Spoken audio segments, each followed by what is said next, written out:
Hello শিক্ষার্থী বন্ধুরা, welcome to hello learner. তোমরা সবাই কেমন আছো? আশা করি তোমরা সবাই ভালো আছো। আজ আমরা ন্যারেশন প্র্যাকটিস শিখবো। ন্যারেশনের বিভিন্ন রুলস আছে, এই রুলস গুলা শর্টকাট টেকনিক আকারে আমরা শিখবো। আরো শিখবো হচ্ছে প্রত্যেকটা রুলস কিভাবে আমরা অ্যাপ্লাই করতে পারি, সকল বিষয় আমরা খুঁটিনাটি বিষয় শিখবো। এটা হচ্ছে basic to advance, zero to pro. আমাদেরকে সাহায্য করবে আজকের এই ক্লাসটি তোমাদের সকলকে ভালো রেজাল্ট তৈরি করতে। তাহলে চলো আমরা আমাদের রুলসে চলে যাই। রুলসে যাবার আগে তোমাদের সকলের কাছে বিনতিভাবে অনুরোধ করছি, আমার এই নতুন চ্যানেলটিকে সকলে সাবস্ক্রাইব করবে, পাশে থাকা বেল বাটনটি প্রেস করবে এবং বন্ধুদের সাথে ফেসবুকে শেয়ার করবে। এতে করে আমি অনেক অনুপ্রাণিত হব এবং আরো নতুন নতুন ভিডিও তৈরি করতে পারবো। তোমাদের সকলকে ধন্যবাদ আমার এই চ্যানেলটিকে সাবস্ক্রাইব করার জন্য, পাশে থাকা বেল বাটনটি প্রেস করার জন্য এবং বন্ধুদের সাথে শেয়ার করার জন্য। তাহলে চলো আমরা আমাদের রুলসে চলে যাই।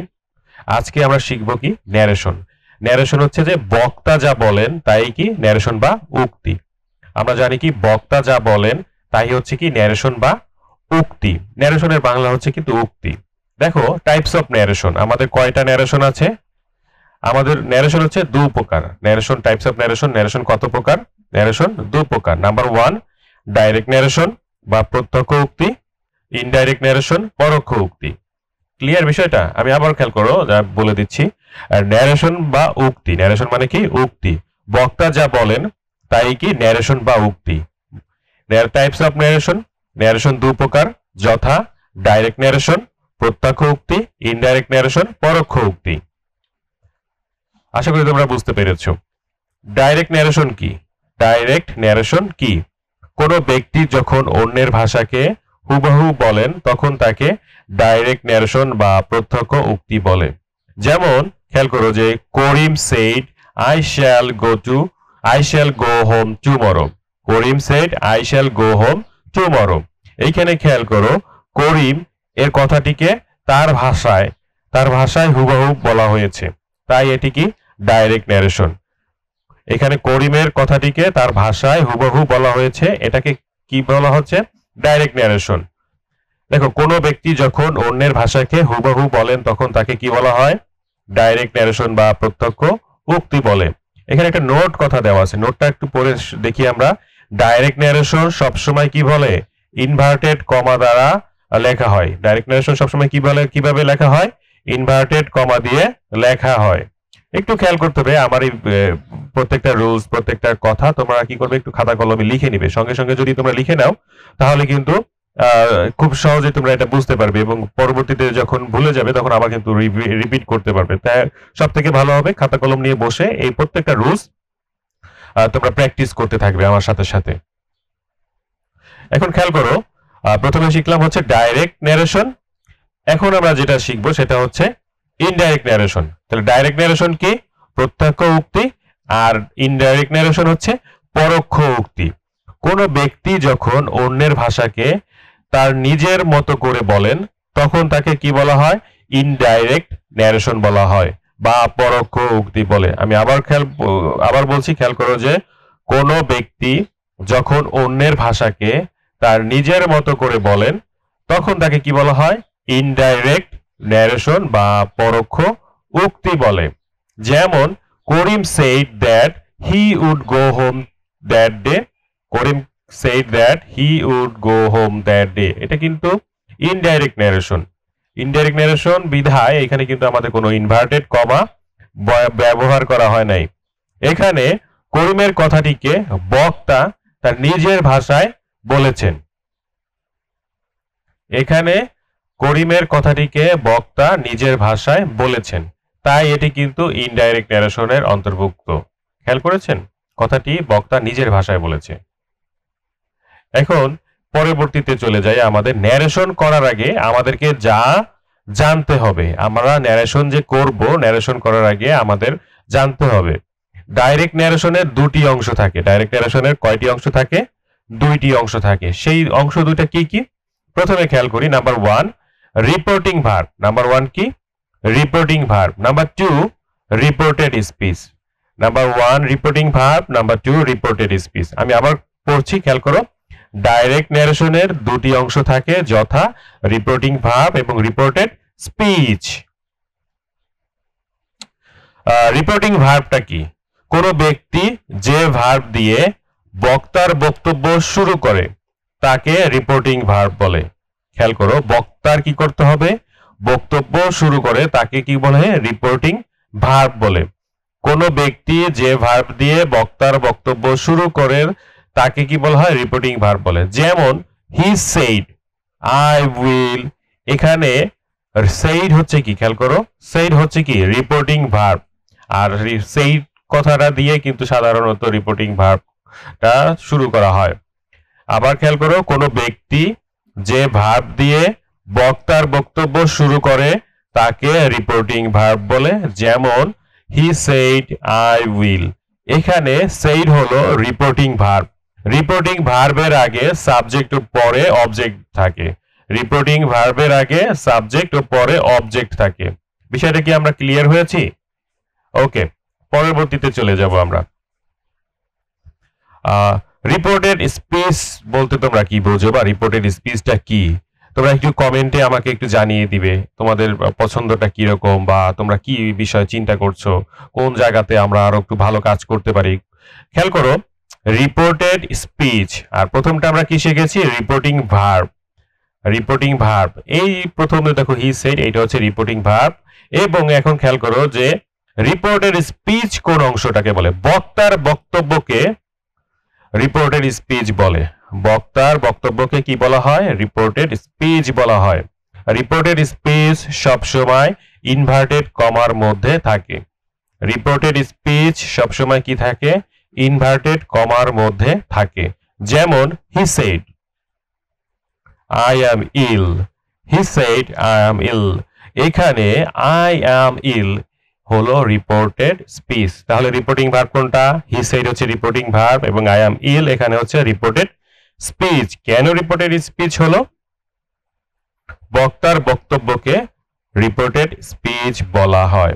বক্তার বক্তব্যকে রিপোর্টেড স্পিচ বলা হয়। খেয়াল করো, আই অ্যাম ইল, এই ইল কথাটার জন্য, আই অ্যাম ইল কথাটার জন্য কিন্তু রিপোর্টেড স্পিচ বলে। পার্সন পরিবর্তন, এখন আমাদের খেয়াল করতে হবে যে আমাদের কি করতে হবে, পার্সন পরিবর্তন করতে হবে। পার্সন পরিবর্তনের ক্ষেত্রে আমাদের রুলস নাম্বার 1, রিপোর্টেড স্পিচ এর ফার্স্ট পার্সন রিপোর্টিং ভার্বের সাবজেক্ট অনুযায়ী পরিবর্তিত হয়। রিপোর্টেড স্পিচ এর ফার্স্ট পার্সন রিপোর্টিং ভার্বের সাবজেক্ট অনুযায়ী পরিবর্তিত হয়। খেয়াল করেছো পার্সন পরিবর্তনের নিয়ম, এটা কিন্তু খুবই গুরুত্বপূর্ণ। আমাদের ন্যারেশন করতে গেলে আমাদের কোনটা রিপোর্টিং ভার্ব, কোনটা রিপোর্টেড স্পিচ, এবং পার্সন পরিবর্তন, টেন্স পরিবর্তন, এগুলো কিন্তু আমাদেরকে ভালো করে শিখতে হবে, আয়ত্ত করতে হবে। তুমি এগুলো টানা মুখস্থ করে ফেলতে হবে, কারণ বেসিক টু অ্যাডভান্স আমরা শিখবো। আজকে আমরা প্রথম থেকে শিখবো যে আসলে ন্যারেশনটা কিভাবে আমরা সমাধান করতে পারি। আমরা যদি প্রথম থেকে যদি না জানি, তাহলে কিন্তু আমরা সেই যখন আমরা অ্যাডভান্সে চলে যাব, যখন আমরা প্যাসেজ ন্যারেশনে চলে যাব, তখন কিন্তু মানে এটা আসলে ইম্পসিবল হয়ে যাবে। সুতরাং তোমরা দেখো এখানে খাতা কলম নিয়ে বসে পড়ছে, তোমরা এইভাবেও পড়তে পারো যদি চাও। তোমরা যেভাবেই হোক তোমাদের শেখার বিষয়টা তোমরা তোমাদের মতো করে নিতে পারো। তাহলে চলো আমরা রুলসটা আরেকবার খেয়াল করো, পড়ে শুনছি। রিপোর্টেড স্পিচ এর ফার্স্ট পারসন রিপোর্টিং ভার্বের সাবজেক্ট অনুযায়ী পরিবর্তিত হয়। বিষয়টা কি ক্লিয়ার হয়েছে আমরা? ওকে, এক্সাম্পলটা দেখি। Mita said to me, I have done my duty. Mita said to me, I have done my duty. এইখানে দেখো ইনডাইরেক্ট করার সময় আমাদেরকে দুইটা অপশন বেছে নিতে হবে, কোনটা রিপোর্টিং ভার্ব, কোনটা রিপোর্টেড স্পিচ। আমরা এইটাকে বলবো কি রিপোর্টিং ভার্ব, আর এটা হচ্ছে রিপোর্টেড স্পিচ। তাহলে রিপোর্টেড স্পিচ এর ফার্স্ট পারসন রিপোর্টিং ভার্বের সাবজেক্ট অনুযায়ী হয়ে থাকে। তাহলে রিপোর্টেড স্পিচটা কোনটা, এই দেখো এইখানে এই অংশটা রিপোর্টেড স্পিচ।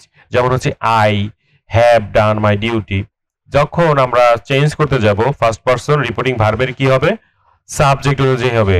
রিপোর্টিং ভার্ব কোনটা, মিতা said to me, তাহলে মিতা হচ্ছে রিপোর্টিং ভার্ব। এখন খেয়াল করো আই কথাটা কাকে দিয়ে যাবে, Mita said to me that, এই আই এই মিতাকে দিয়েই পরিবর্তন করা হবে, কারণ আমার রুলস বলে দিচ্ছে যে ফার্স্ট পারসন কি হবে, রিপোর্টিং ভার্ব। এই রিপোর্টিং ভার্বের ফার্স্ট পারসনটা আমাকে রিপোর্টেড স্পিচের ফার্স্ট পারসনটা রিপোর্টিং ভার্বের সাবজেক্ট অনুযায়ী হবে, রিপোর্টিং ভার্বের কি হবে, সাবজেক্ট অনুযায়ী হবে। তাহলে মিটা যদি সাবজেক্ট হয় তাহলে মিটার সাবজেক্ট ফর্ম আমরা কি বসাতে পারি, শি বসাতে পারি। হি শি ইট, পার্সনটা কি বসাবো আমরা, শি বসাবো। তাহলে সেই জন্য দেখো এখানে মিতা সেড টু মি কথাটা থেকে গেছে এবং এখানে দ্যাট হয়েছে। এখন দেখো আমাদের পার্সনটা, আমরা শুধু পার্সনটা পরিবর্তন করবো। দ্যাট কেন হয়েছে আমরা পরবর্তী রুলসে যখন যাব তখন আমরা শিখতে পারবো যে দ্যাট কেন হয়েছে। যেহেতু এটা বেসিক, তোমাদের বেসিক থেকে শিখতে হবে। আমরা যতটুক রুলস আছে ততটুক নিয়ে বিশ্লেষণ করব, তাহলে দেখবো যে পরবর্তী রুলসের সময় যাবো যখন তখন আরো বেশি ক্লিয়ার হয়ে যাবে। সো আই হচ্ছে মিতাকে দিয়ে শি, এই মিতার পরিবর্তে কি হবে, পার্সনটা শি হবে। নাম যেহেতু আছে মেয়ে মানুষ, সেজন্য কিন্তু এখানে শি হয়েছে। হ্যাভ ডান মাই ডিউটি, এখানে হ্যাভ এর পরিবর্তে হ্যাড হয়েছে, যেহেতু এখানে পাস্ট টেন্স আছে তাহলে এখানে টেন্সের পরিবর্তনও হবে। আমরা এটা পরে শিখে যাব যে কিভাবে আমরা টেন্স পরিবর্তন করতে চাই। আমরা সকল কিছু আস্তে আস্তে ধীরে ধীরে আমরা দেখব। ওকে, নেক্সটে চলে যাই আমরা। এখানে দেখো পার্সন পরিবর্তনের নিয়ম, রিপোর্টেড স্পিচ এর সেকেন্ড পার্সন রিপোর্টিং ভার্বের অবজেক্ট অনুযায়ী হয়। এখানে খেয়াল করো, আমাদের প্রথমটা হচ্ছে রিপোর্টিং ভার্ব, রিপোর্টেড স্পিচ। এটা যদি সেকেন্ড পার্সন থাকে, এখানে যদি সেকেন্ড পার্সন থাকে আমাকে কি করতে হবে, রিপোর্টিং ভার্বের অবজেক্ট দিয়ে পরিবর্তন করতে হবে। তাহলে এখানে Rafiq said to me you have done the work, তাহলে এখানে রফিক সেড টু মি, এই মি কথাটা কিন্তু আমাদের অবজেক্ট ফর্মে আছে, এটা সাবজেক্ট ফর্মে আছে। যেহেতু আমরা যখন চেঞ্জ করব তখন কি হবে, এই ইউ এর পরিবর্তে এটা দিয়ে চেঞ্জ হবে। তাহলে মি এর সাবজেক্ট ফর্ম কি, আই এর অবজেক্ট ফর্ম কি, মি। তাহলে আমাকে কি বলছে, এখানে অবজেক্ট অনুযায়ী পরিবর্তন হবে। অবজেক্টটা কি হবে, এখানে এসে সাবজেক্ট হয়ে যাচ্ছে না, সেহেতু আমাদের কি করতে হবে, মি এর পরিবর্তে আই চেঞ্জ করতে হবে। তোমরা আবার একটু ক্লিয়ার করো, দেখো যে Rafiq said to me you have done the work, Rafiq said to me আমরা কথাটা বসিয়ে দিলাম, দ্যাট বসিয়ে দিলাম। এর পরবর্তীতে আমাদের দেখো ইউ পরিবর্তন করতে হবে। ইউ কাকে দ্বারা পরিবর্তন করব, বলছে যে রিপোর্টেড স্পিচের সেকেন্ড পার্সন রিপোর্টিং ভার্বের অবজেক্ট অনুযায়ী পরিবর্তিত হয়।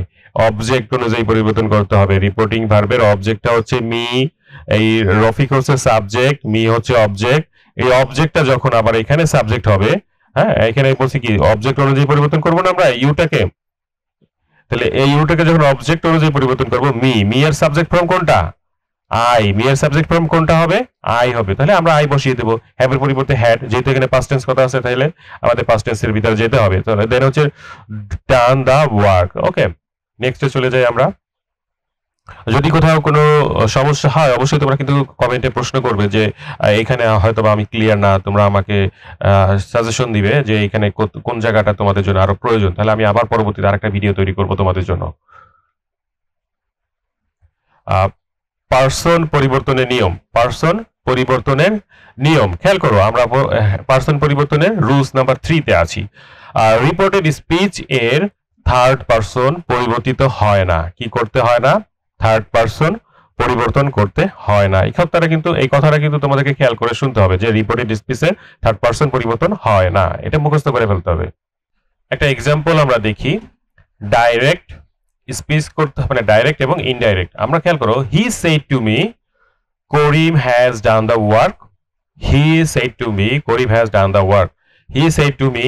এইখানে খেয়াল করো করিম কথাটা আছে না, যেহেতু করিম রিপোর্টেড স্পিচ, এই যে করিম হ্যাজ ডান দ্য ওয়ার্ক, এই পুরো অংশটা কি রিপোর্টেড স্পিচ। এই পুরো অংশটা যেহেতু রিপোর্টেড স্পিচ, সেহেতু কি আমার রুলস কি বলে, রিপোর্টেড স্পিচের থার্ড পার্সন পরিবর্তন হয় না। রিপোর্টেড স্পিচে থার্ড পার্সন কি হয় না, পরিবর্তন হয় না, সেহেতু আমরা কি করতে পারবো না, এখানে পরিবর্তন করতে পারবো না। দেখো আমাদের হচ্ছে he said to me that Karim, has এর পরিবর্তে পার্সন পরিবর্তন করতে হবে, হ্যাজ এর পরিবর্তে হ্যাড হবে ডান দ্য ওয়ার্ক। আমরা যখন এখানে টেন্সের পরিবর্তন করতে যাব আমরা যখন, তখন আমাদের জানতে পারবো যে টেন্সটা কিভাবে পরিবর্তন করতে হয়। নিচে আমরা কিছুক্ষণ পরে কিন্তু টেন্সের বিষয়টা আমরা জানতে পারবো যে টেন্সটা পরিবর্তন কিভাবে করতে হয়।